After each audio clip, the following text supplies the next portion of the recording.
Global energy crisis ने देश में एलपीजी संकट पैदा कर दिया है और अचानक स्थिति इतनी बिगड़ गई है कि शहर शहर एलपीजी सिलेंडर के लिए लाइनें लगी नजर आ रही हैं। अमेरिका, इजराइल और ईरान में युद्ध से मिडिल ईस्ट में टेंशन हाई है। इस भीषण युद्ध की आंच भारत तक भी पहुंच गई है। होटल, रेस्टोरेंट गैस की दिक्कत के चलते बंद होने की कगार पर है। आखिर ये हालात क्यों बने? मिडिल ईस्ट वॉर का असर भारत में पहले से ही दिखने लगा था। तेल कंपनियों ने बीते 7 मार्च को एलपीजी सिलेंडर की कीमतों में बढ़ोतरी का ऐलान कर दिया था। वहीं अब कमर्शियल एलपीजी की सप्लाई पर फिलहाल रोक लगी है। हालांकि पेट्रोलियम मंत्रालय की बैठक हुई है और एक समिति का गठन किया गया है। बहुत ज्यादा जरूरत के हिसाब से ही इसकी सप्लाई की जाएगी, जिससे होटल रेस्टोरेंट बिजनेस पर बुरा असर पड़ा है। जानकारों का मानना है कि यही स्थिति बनी रही तो 50% होटलों पर अगले 2 दिनों में ताला लग सकता है। न सिर्फ होटल बिजनेस बल्कि एलपीजी क्राइसिस से आम लोगों में भी घबराहट है। शहर शहर इसका असर दिख रहा है। गैस एजेंसियों के बाहर एलपीजी सिलेंडर लेने के लिए लोगों की कतारें लगी हैं। ऐसे में देश में एलपीजी संकट के असर को कम करने के लिए सरकार ने त्वरित कदम उठाए हैं। रिफाइनरों को आदेश दिया है कि एलपीजी प्रोडक्शन को अधिकतम किया जाए। सरकार ने गेल ओएनजीसी को निर्देश दिया है कि वे अपने द्वारा ज्यादा से ज्यादा एलपीजी निकालें। इसके साथ ही एक्स्ट्रा प्रोडक्शन का इस्तेमाल खासतौर पर घरेलू एलपीजी इस्तेमाल के लिए करने के लिए भी निर्देशित किया है। अब बात यह है कि संकट बढ़ रहे हैं और बढ़ेंगे, क्योंकि जिस तरह से हमारी सरकार ने ये जो ट्रेड डील है इनकी, इसमें जिस तरह से झुके हैं अमेरिका के सामने, उससे हमारे संकट बढ़ेंगे। और उसके ऊपर से जंग भी है तो ये तो बढ़ेगा। बहुत सीरियस प्रॉब्लम है ये। तो ये ईरान युद्ध के कारण ही है ना। लेकिन मुझे भी मालूम शुरू होने दीजिए, मैं बता। नहीं करने दे रहे हैं जो ऑयल क्राइसिस है। और हाँ, देखिए आपको मालूम है कि दाम भी बढ़ा जा रहे हैं, हर अवेलेबिलिटी भी नहीं है और दाम भी बढ़ते जा रहे हैं। जो हमारी विदेश नीति है, भारतीय जनता पार्टी की सरकार में विदेश नीति को गिरवी रख दिया गया है। और जिस तरह महंगाई बढ़ती जा रही है, कितना संकट में गुजर रहा होगा, आखिर भारत सरकार क्या कर रही है। तो ये भी मुद्दे हैं जो महत्वपूर्ण हैं। अभी फ्लोर लीडर्स की बैठक होगी, मैं समझता हूँ उसमें तय बहुत सी चीज़ें होंगी। नहीं तो उसका तो समाधान हमारे महामानव के पास है। नरेंद्र मोदी जी अभी आएंगे और रो के बोलेंगे, देश के लोगों, सूर्य के प्रकाश से खिचड़ी बनाकर खाओ, लेकिन युद्ध में 160 स्कूली बच्चियों को मारने वाले अमेरिका और इजराइल का साथ दो। ये कहेंगे अब हम लोग सूर्य के प्रकाश से, लकड़ी से खाना बनाएंगे। ये संकट नरेंद्र मोदी के द्वारा दिया गया संकट है देश को।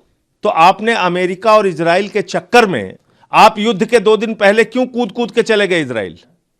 इसका खामियाजा तो देश की जनता को महंगाई के रूप में भुगतना पड़ रहा है। और आपके दोस्त अडानी ने 3 गुना ज्यादा दाम गैस का बढ़ा दिया है। तो आपने देश को जानबूझकर महंगाई के संकट में डाला है। इसीलिए मैंने 267 का नोटिस दिया है कि सदन में इसके बारे में चर्चा। गैस के, पेट्रोल के दाम बढ़ सकते हैं, बढ़ रहे हैं, और सिलेंडर के, एलपीजी के बढ़ गए।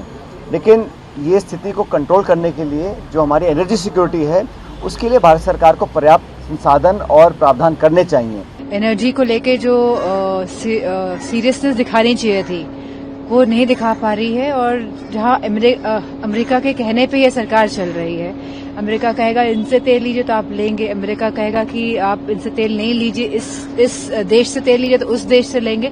तो ये कुल मिला के जिस तरह की विडंबना इस पूरे देश के सामने है और जिस तरह की इनसिक्योरिटी देश सामना कर रहा है, ये केवल और केवल भारतीय जनता पार्टी की वजह से है। सरकार कह रही है कि 1 महीने का स्टॉक है, लेकिन 1 महीना, देखिए युद्ध कब रुकेगा इसकी कोई गारंटी नहीं है। जो स्थितियां बन रही हैं तो उस पर सरकार को अपनी नीतियों को स्पष्ट करना चाहिए, विदेश नीति। एलपीजी देखिए पूरे देश में एक हाहाकार की स्थिति बनी हुई है। 100 रुपए पहले ही बढ़ चुके हैं और लगातार यही जानकारी मिल रही है। कई स्टेट्स में अब एलपीजी मिल भी नहीं पा रही है और क्रूड ऑयल का भी नहीं पता है कब तक हमें मिलेगा, कब नहीं मिलेगा। तो ये हमारी सरकार की फॉरेन पॉलिसी का फेलियर है, जिसको पहले दिन से विपक्ष पॉइंट आउट कर रहे थे। ये तो सरकार को देखना चाहिए।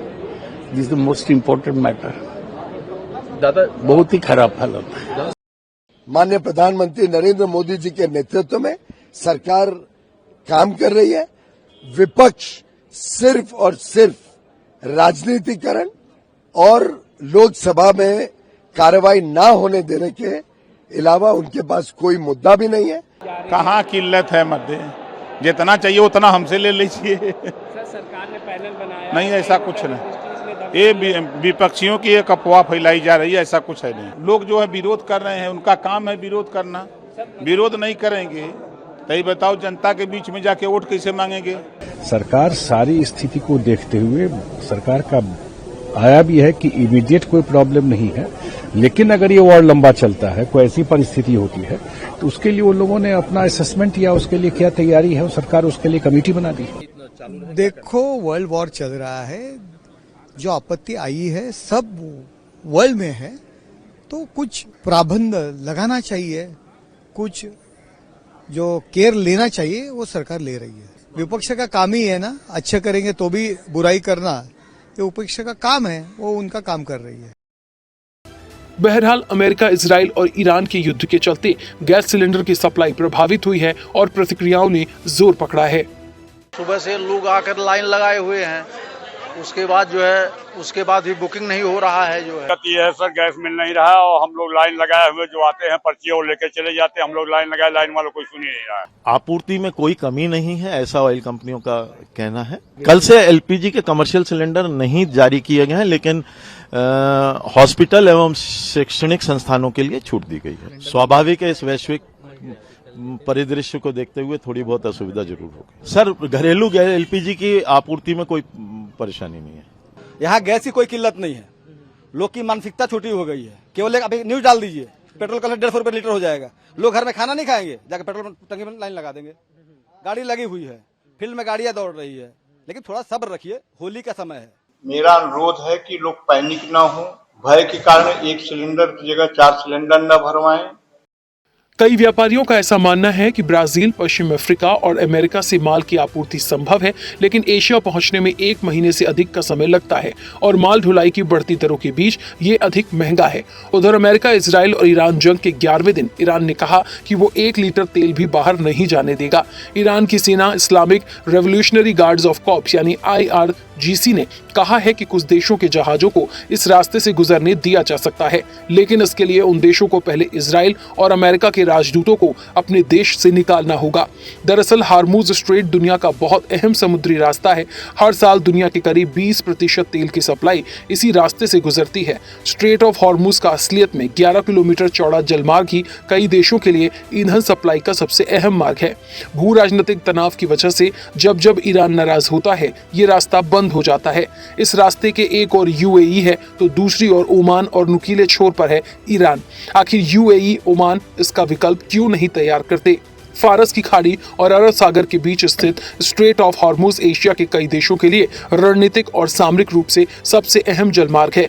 दुनिया का लगभग 5वें हिस्से का कच्चा तेल इसी संकरे रास्ते से होकर गुजरता है और अलग अलग देशों तक पहुंचता है। फिर इस तेल की रिफाइनिंग होती है, उसके बाद ये तेल हमारे आपके कारों और बाइक में पहुंचता है और इसका दूसरा इस्तेमाल होता है। ऐसे में अब गैस को लेकर संकट गहराता जा रहा है और तेल को लेकर भी यही स्थिति रही तो जनता पर महंगाई की मार भी पड़ेगी। ऐसे में न जंग रुक रही है और न ही गैस और तेल की पूर्ण सप्लाई को लेकर कोई रास्ता नजर आ रहा है। बस प्रयास जारी हैं। ऐसे में क्या होगी भारत की रणनीति और गैस सिलेंडर को लेकर शुरू हुआ हाहाकार कब थमेगा, ये देखने वाली बात होगी।